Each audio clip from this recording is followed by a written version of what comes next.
पाठीमागे आवाज द्या, आवाज. आदिशक्ती तुळजाभवानी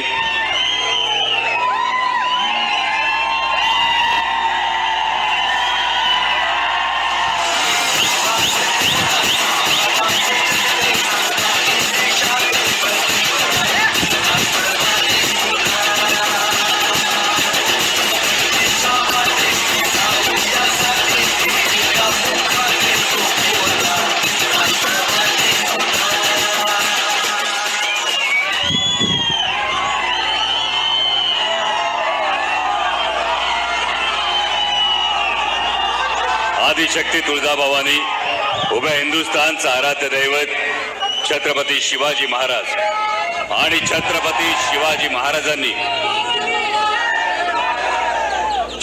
शिवाजी महाराजांनी या महाराष्ट्राच्या मातीतल्या माणसाला जगावं कसं हे शिकवल्यानंतर याच महाराष्ट्रातल्या मराठी माणसाला शेवटच्या श्वासापर्यंत स्वाभिमानासाठी लढावं कसं हे शिकवणारे छत्रपती संभाजी महाराज यांच्या पवित्र स्मृतींना अभिवादन करतो.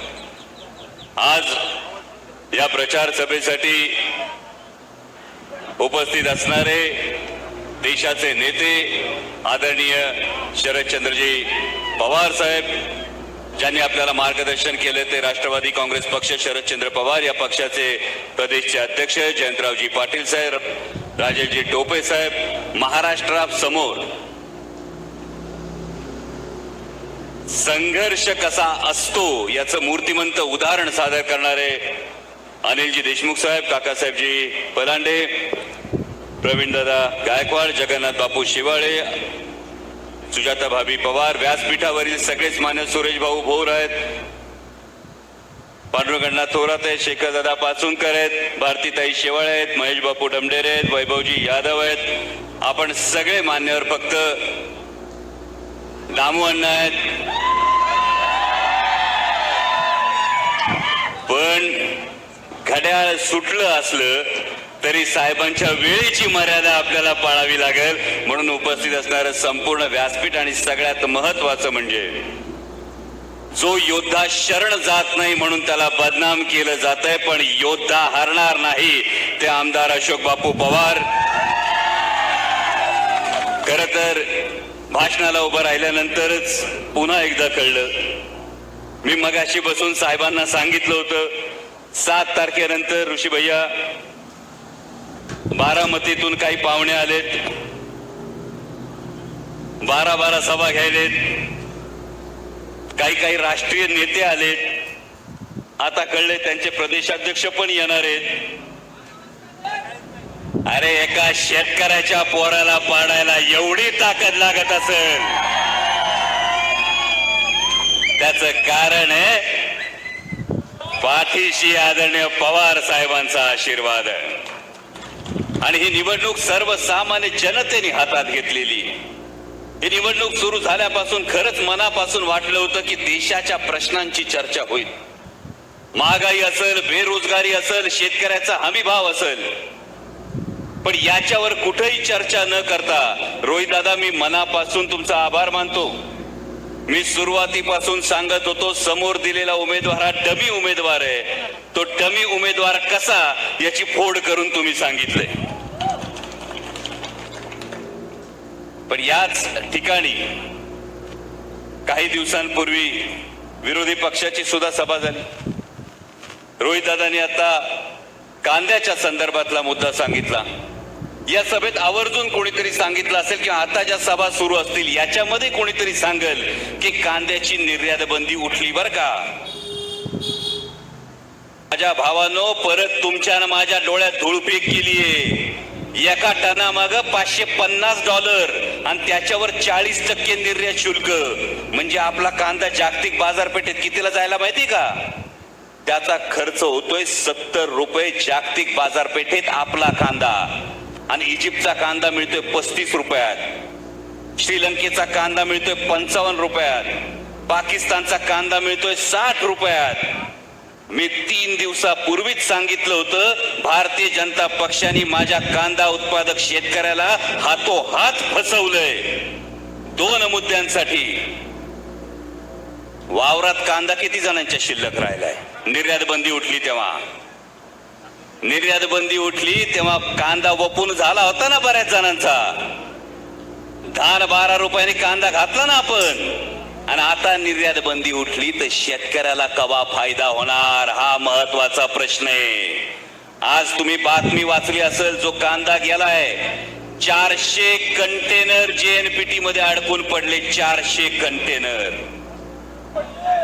त्यासाठीच बाजार पडले. त्यामुळे आता जेव्हा महायुतीचे उमेदवार येतील तेव्हा त्यांना विचारा का आमच्या कांदा उत्पादक शेतकऱ्याच्या ताटात माती का लावली आणि आता आम्हाला खोटी आशा दाखवून परत आमच्या तोंडाला पानं पुसली.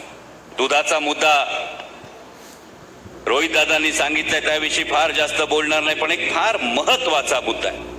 म्हणजे याच भागात येऊन शिरूरच्या 5 कंदील चौकात उभं राहून कोणी रामलिंग महाराजांची खोटी शपथ घेईल असं मला वाटलं नव्हतं. रामलिंग महाराजांची एक खोटी शपथ घेतली. त्या खोट्या शपथेत सांगितलं, मी परवा व्हिडिओ आला ना तुमच्यापर्यंत, आपण मतं दिली होती आणि प्रश्न कसल्या फायद्याचे विचारले, बरोबर. त्या प्रश्नांना उत्तर देताना आधी रामलिंग महाराजांची खोटी शपथ घेतली. इथं सांगितलं माझा याच्याशी काहीही संबंध नाही. अरे मग तुमचा संबंध नव्हता तर आमच्याकडे म्हणतात कर नाही त्याला डर कशाला. कशाला घाईघाईने पोराला व्हिडिओ करायला लावला, बघा बघा हे वेगळं ते वेगळं, हे वेगळं ते वेगळं. मी प्रामाणिकपणे त्यांच्या चिरंजीवांचे आभार मानतो की मी जे काही आरोप केले होते ते 100% खरे होते हे त्यांच्या चिरंजीवांनी दाखवून दिले. मग काल त्यांच्या चिरंजीवांनी जो व्हिडिओ केला त्याच्यामध्ये सांगितलं साहेब, पण त्या व्हिडिओ मध्ये संजय राव आग रामेश्वरी बंब सोमेश्वरी होतं. आपण काय विचारलं होतं, तुम्ही 67 प्रश्न विचारले. त्यामध्ये प्रश्न होता पाणबुडीवरच्या टॉर्पेडो फायरिंग सिस्टीमचा. आता शिरूर मध्ये समुद्र आहे का हो, पाणबुडी आहे का हो, जुन्नर मध्ये समुद्र आहे का हो, आंबेगाव मध्ये आहे का हो, भोसरी मध्ये आहे का हो, हडपसर मध्ये आहे का हो. मग तुम्ही प्रश्न ज्या गोष्टीचा विचारला त्याच संबंधातलं एक कॉम्पोनंट तुमची कंपनी बनवते, हा योगायोग समजायचा का. याचं उत्तर दिलंच नाही. आदरणीय साहेब देशाचे संरक्षण मंत्री होते. संरक्षण खात्याचं एक कंत्राट म्हणजे कितीचा फायदा हे तुम्ही समजून घ्या. त्यामुळं मूळ मुद्दा, एक मराठी माणूस अमेरिकेत कंपनी काढतो, अभिमानच आहे ना आम्हाला. आमचा प्रश्न हा आहे की या मायबाप मतदारांनी तुम्हाला जे निवडून दिलं होतं ते निवडून दिल्यानंतर मिळालेला पदाचा फायदा तुम्ही ठराविक प्रश्न विचारून तुमच्या कंपनीचं साठलोट करता, तुमच्या कंपनीचं उखळ पांढरं करता, त्याचा जबाब द्या. मग काल त्यांच्या चिरंजीवांनी सांगितलं आणखी पण प्रश्न विचारले. म्हणजे बरं झालं पठ्या, आणखी प्रश्न विचारले तर चांगलंय. हा प्रश्न आहे 29 जुलै 2010चा. 29 जुलै 2010 शिरूर लोकसभा मतदारसंघामध्ये रेल्वे होती का हो,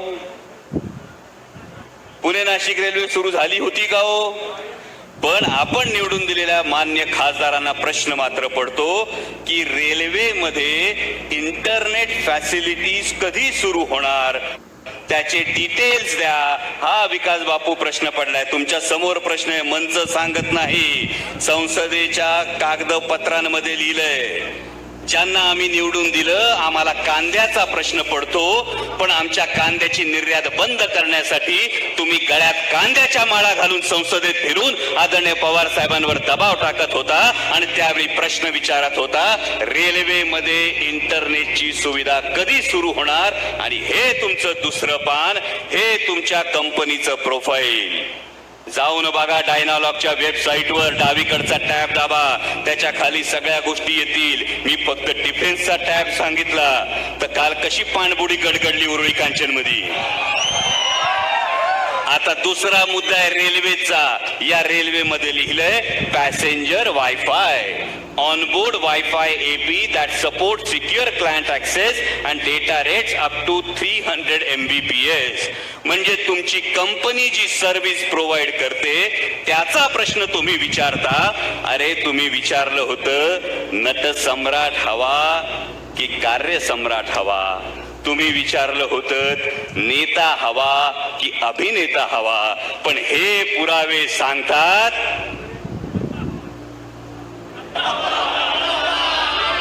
मग सांगा लोकप्रतिनिधीचा बुरखा घालून जे व्यापारासाठी संसदेत जाऊ इच्छितात अशा लोकांच्या प्रचाराला येणाऱ्या नेत्यांनी माझ्या शिरूर लोकसभा मतदारसंघातल्या मायबाप जनतेला हा जबाब दिला पाहिजे, याचा जाब दिला पाहिजे. मगाशी कोणीतरी जानकर साहेबांनी आणि जयंत पाटील साहेबांनी बारामती लोकसभा मतदारसंघातल्या काल झालेल्या महाराष्ट्रातल्या इतर निवडणुकांचा दाखला दिला.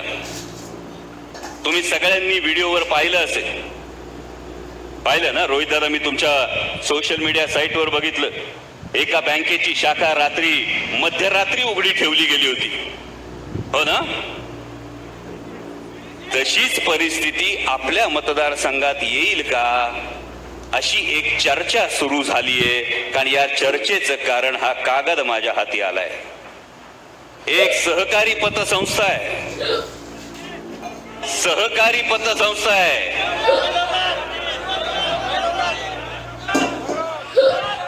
भैरवनाथ महाराजाच्या नावानं सुरू असलेल्या या पतसंस्थेची परिस्थिती बघा काय भारी आहे. ही चर्चा याचं उत्तर त्यांनी भैरवनाथ सहकारी पतसंस्थेच्या प्रत्येक ठेवीदाराला देणं गरजेचं आहे. आम्ही आमच्या कष्टाचा पैसा जर त्या पतसंस्थेत ठेवत असू तर मला सांगा शिपाई पदावर काम करणाऱ्या व्यक्तीला कर्ज किती माहिती दिलंय? 95 लाख रुपये.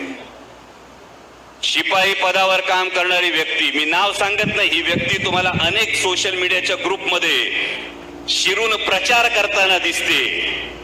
ही शिपाई पदावरची व्यक्ती आहे. 95 लाखाचं कर्ज आहे. त्यानंतर दुसरा शिपाई 50 लाखाचं कर्ज आहे मजुभाई. आता सांगा 95 लाखाचं कर्ज असेल तर या पतसंस्थेच्या ठेवीदारांना तुम्ही याचं उत्तर दिलं पाहिजे की साधारणतः 13% व्याजदर जर पकडला ना तर मासिक हप्ता जातो साधारणतः 1,20,000 रुपयाचा. दर महिन्याचा हप्ता भरला पाहिजे. तर असा किती पगार हा शिपाई पदावर काम करणाऱ्या व्यक्तीला मिळतो की जो 95 लाखाच्या कर्जाचा 1,20,000चा महिन्याचा हप्ता भरू शकतो. मग माननीय माजी खासदार महोदय, आपण एका मुलाखतीत मला महागद्दार म्हणाला होतात. आता ही तुमच्या भैरवनाथ सहकारी पतसंस्थेच्या सगळ्या ठेवीदारांनी ठेवलेल्या विश्वासाशी गद्दारी नाही की महागद्दारी आहे, याचं उत्तर तुम्ही दिलं पाहिजे. सांगितलं शिपाई पदावरची रक्कम 95 लाख. त्यानंतर घरातल्या कर्जाच्या रकमा मी बोलत नाही. मॅनेजरची कर्जाची रक्कम आहे 1,21,15,000. दुसऱ्या मॅनेजरच्या कर्जाची रक्कम आहे 1 कोटी रुपये. तिसऱ्या मॅनेजरच्या कर्जाची रक्कम आहे 1,02,07,000. आणखी एका मॅनेजरच्या कर्जाची रक्कम आहे 1 कोटी रुपये. आता याचा जाब आणि याचा जबाब तुम्ही सर्वसामान्य ठेवीदाराला दिला पाहिजे की या पद्धतीनं हे जर सत्य आहे का याची शहानिशा करा. आणि हे 11,70,00,000 रुपये मग हे कुठं आणि कसे वापरले जाणार हे माझ्या भावांनो जागे रहा आणि याचा विचार करा. आणि त्याचसाठी बारामती लोकसभा मतदारसंघातल्या मायबाप मतदारांचं मी मनापासून आभार मानेन. कारण कायम असं म्हटलं जातं की साहेबांच्या मार्गदर्शनाखाली काम करत असताना बारामती ही देशाला दिशा दाखवते. आणि काल बारामती लोकसभा मतदारसंघातल्या मायबाप मतदारांनी दाखवून दिलं की दबावाचं राजकारण कसं झुगारायचं असतं आणि प्रचाराबरोबर निवडणुकीचं मतदान सुद्धा कसं हातात घ्यायचं असतं हे बारामतीकरांनी दाखवून दिलं. त्याबद्दल त्यांचं मनापासून आभार माने. पण कालच्या प्रकाराची गंमत काय झाली माहितीये रोहित दादा? काल बारामतीतल्या मायबाप मतदारांचा कौल दिसला आणि आम्ही काय म्हणतो, काही कार्यकर्ते आवर्जून येऊन सांगतात, दादा जीव लावून काम करतोय तुमचं, नंतर आमचा कडीपत्ता करू नका. बरोबर ना? प्रत्येक कार्यकर्त्याची भावना असते, जीव लावून काम करतोय, नंतर आमचा कडीपत्ता करू नका. आणि मग माझ्यासारख्या साध्या कार्यकर्त्याला हा प्रश्न पडला की काल बारामतीतला कौल हा मतपेटीत ईव्हीएम मध्ये बंद झाला. मायबाप जनतेने सुप्रियाताई सुळे यांना निवडून द्यायचं ठरवलं. आदरणीय दादा त्यांच्याविषयी, म्हणजे मी खरं सांगतो, आदरणीय अजित दादांविषयी माझ्या मनात आस्थाच आहे, पण 27 जून 2023च्या आधीच्या दादांविषयी माझ्या मनात आस्था आहे. 27 जूनला काय घडलं होतं? भोपाळमध्ये मान्य पंतप्रधानांचं भाषण झालं होतं, त्या आधीच्या दादांविषयी आस्था आहे. पण कडीपत्ता कसा होतो बघा. बारामती लोकसभा मतदारसंघाचं मतदान झालं, उमेदवार निवडून येत नाही असं ठरलं आणि मग लगेच शिखर बँकेच्या घोटाळ्याच्या संदर्भातली याचिका ही हायकोर्टात दाखल करण्यात आली. मी आतापर्यंत ऐकलं होतं कार्यकर्त्याच्या मनात भावना असते कडीपत्ता होण्याची. इतक्या मोठ्या नेत्याच्या बाबतीत पण भारतीय जनता पक्ष तेच करतोय का? हा आपल्याला सगळ्यात मोठा प्रश्न पडलाय.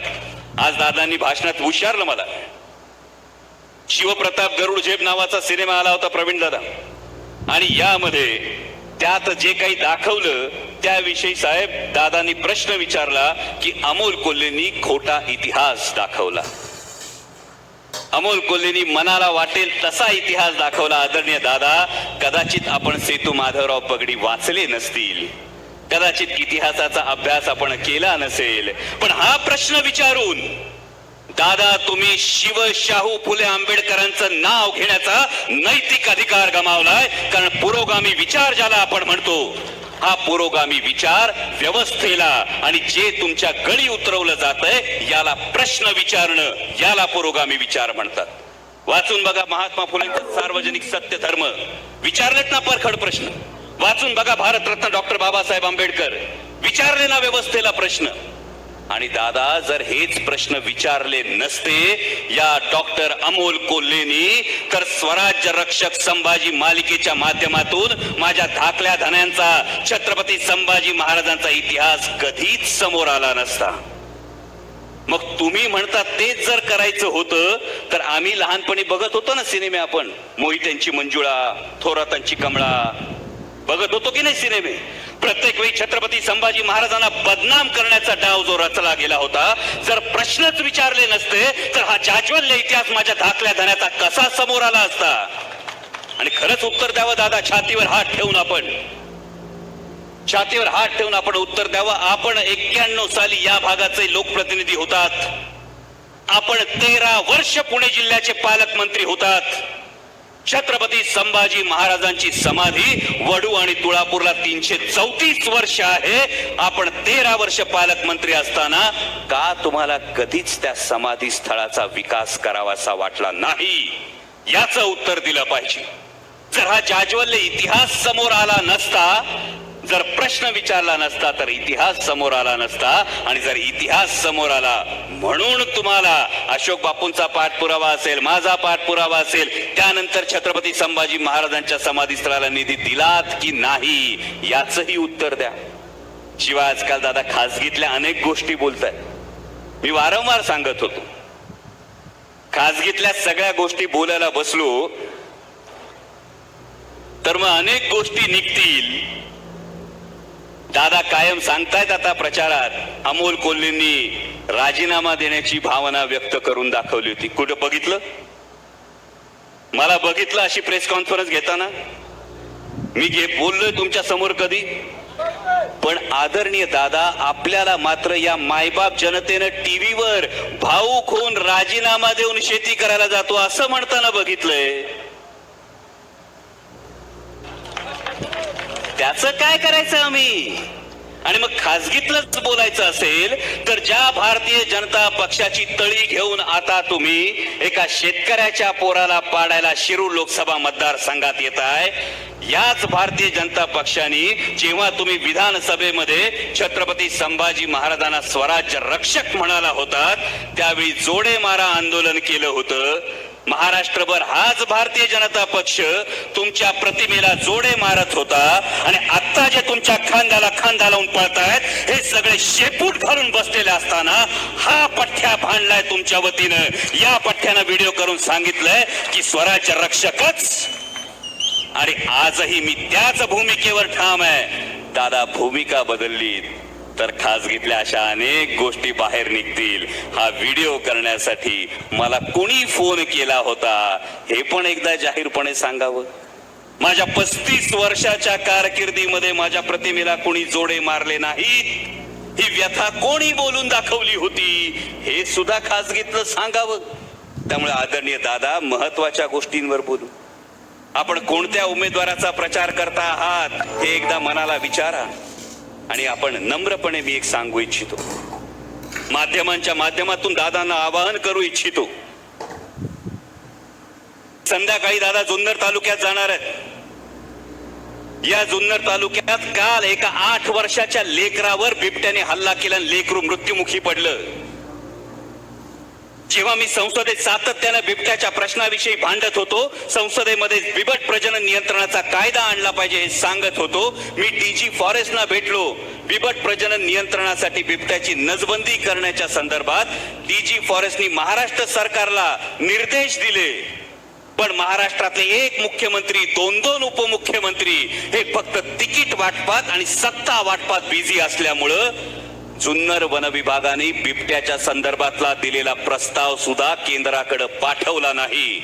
मध्यंतरी दादा आमच्याकडे, अजित दादा आले होते जुन्नर मध्ये, तेव्हा दादांनी टिंगलीच्या सुरात असं सांगितलं, साहेब, नसबंदी झाली तर सरकार गडगडतं. आता त्या 8 वर्षाच्या लेकराच्या आईच्या नजरेत नजर घालून तुम्ही हाच प्रश्न विचारणार का? ज्या आईने अंत्यसंस्कार केले त्या 8 वर्षाच्या लेकरावर, ती त्या माऊलीच्या डोळ्यात डोळे घालून बोला ना. त्याच्या आधी 3.5 वर्षाचं एक लेकरू, बाप असं रक्तबंबाळ झालेलं लेकरू घेऊन आला होता उसाच्या वावरातून. त्या बापाच्या नजरेत नजर घालून बोला ना. तुम्ही म्हणता एवढा निधी देतो, तेवढा निधी देतो. अरे त्या निधीवरून आणि कॉन्क्रीटच्या रस्त्यांवरून जर आमच्या लेकरांच्या अंत्ययात्रा काढायच्या असतील तर काय चाटायचा आहे का तो निधी? तुम्ही सांगता पाहिजे तेवढे पिंजरे देतो. अरे 20 पिंजरे आले दादा, फक्त 400 बिबटे आहेत. आमची लहान लहान लेकरं, आमचा शेतकरी जेव्हा वावरात पाणी द्यायला जातो, एवढे ताकदवर नेते ना तुम्ही. अरे एका शेतकऱ्याच्या पोराला पाडण्यापेक्षा दिवसा 3 फेज लाईट देऊन दाखवा ना. ते केरळ सारखं छोटस राज्य, त्या केरळ सारखं छोटस राज्य, तिथं हत्तीचा त्रास आहे, तिथं ते राज्य आपत्ती घोषित करतं. तुमच्या मुख्यमंत्र्यांना, पालकमंत्री महोदय, तुम्हाला सुद्धा पत्र लिहून याची विनंती केली आहे. राज्य शासनाच्या अखत्यारीतला विषय आहे. राज्य आपत्ती घोषित करा. शिरूर, खेड, आंबेगाव, जुन्नर या 4 तालुक्यांमध्ये 400 ते 500 बिबटे दादा. टिंगलीच्या सुरात नसबंदी केली तर सरकार गडगडतं म्हणता दादा. त्या माऊलीच्या नजरेत नजर घाला, जिचं 3.5 वर्षाचं, जिचं 8 वर्षाचं लेकरू हे त्या बिबट्याच्या हल्ल्यात मृत्युमुखी पडतं आणि मग हेच वाक्य बोलून दाखवा दादा. आणि ही चूक आहे आमची. या चुकीसाठी तुम्ही आम्हाला आव्हान देता पाडून दाखवतो म्हणून. मग खासगीतल्या जशा गोष्टी सांगताना दादा, तशा जाहीरपणे घेतलेल्या बैठकांचे सुद्धा अहवाल द्या ना. खरं सांगा, पुणे नाशिक सेमी हायस्पीड रेल्वेची पहिली बैठक कधी झाली आणि महाराष्ट्र सरकारला पहिलं सादरीकरण कसं झालं? दादा, कदाचित शब्दाला पक्के असलात तरी तुमच्या उमेदवाराची गोची होईल, कारण 2018ला झालेला DPR हा सादर केलाच गेला नव्हता. दादा, त्याची तारीख लिहून घ्या, 4 जून 2020 तुमच्या दालनात पहिली बैठक झाली आणि पहिल्यांदा पुणे नाशिक सेमी हायस्पीड रेल्वेचं सादरीकरण झालं. दादा याचंही उत्तर माझ्या शिरूर लोकसभा मतदारसंघातल्या जनतेला द्या की इंद्रायणी मेडिसिटीचे प्रेझेंटेशन किती वेळा आपल्या समोर झाले आणि मग हा प्रकल्प का पुढे गेला नाही. दादा शिवसंस्कार सृष्टीचं सादरीकरण किती वेळा आपल्या दालनात झालं आणि तरी सुद्धा आपण त्याला पुढे जाऊ दिलं नाही. हे सगळं का केलं याचं उत्तर एकदा द्या. आणि म्हणूनच जाता जाता एवढंच सांगतो की बघ आमची चूक फक्त एवढीच होती का की तुम्ही विचारलं माझ्या पक्षात ये, तुम्ही विचारलं माझ्याकडून उमेदवार हो आणि मी हात जोडून सांगितलं व्यक्तिगत तुमच्याविषयी आदर आहे दादा, पण जर स्वाभिमानाशी तडजोड केली आणि निष्ठा विकली तर छत्रपतींची भूमिका करताना गळ्यात कवड्यांची माळ घालण्याचा नैतिक अधिकार राहणार नाही. हा स्वाभिमान आम्ही जपला ही आमची चूक. आणि म्हणून तुम्ही 12 सभा घेताय. दादा घ्या सभा घ्या, 12 सभा घ्या, वाटजे तेवढे आरोप करा, पण जो संस्कार आहे ना हा संस्कार सोडून चालणार नाही. कारण प्रत्येक ठिकाणी घर असतं, त्या घरात एक बाप माणूस असतो, त्या बाप माणसानं कष्टानं घर उभं केलेलं असतं, छप्पर तोलून धरलेलं असतं, घरातल्या प्रत्येकाला सुखाचे 4 घास मिळावेत म्हणून अहो रात्र तो राबला असता. माझा कांदा उत्पादक शेतकरी सपराच्या घरातून स्लॅबच्या घरात गेला ना तो या बाप माणसामुळे गेला. माझा रांजणगाव एमआयडीसीच्या परिसरातला तरुण स्वाभिमानानं उभा राहिला ना ती एमआयडीसी या बाप माणसामुळे आली. माझ्या सर्वसामान्य जी जिरायती शेती होती ती बागायती झाली ना ती या बाप माणसामुळे झाली. आमच्या अंगावरचे कळकट कपडे 50 वर्षांपूर्वीचे आज स्टार्चचे कपडे घालून आम्ही फिरायला लागलो ना ते या बाप माणसामुळे फिरायला लागलो. अरे आमच्या प्रत्येक घासावर ज्या बाप माणसाची कृतज्ञता लिहिली आहे दादा, त्या बाप माणसाची साथ हा अमोल कोल्हेच काय ही माझी स्वाभिमानी जनता कधी सोडणार नाही एवढा तुम्हाला शब्द देतो. आणि म्हणून सांगतो मायबाप भाऊ, शेवटची एवढीच विनंती करतो, ईव्हीएम वर 2 नंबरला बटन आहे आपलं. किती नियतीने खून दिली आपल्याला, नियतीनेच सांगितलंय. त्यामुळं 13 तारखेला तुतारी वाजवणारा माणूस या चिन्हा समोरचं बटन दाबा आणि तुमच्या मतांचा आशीर्वाद पाठीशी उभा करा एवढीच विनंती करतो आणि थांबतो. धन्यवाद. जय शिवराय.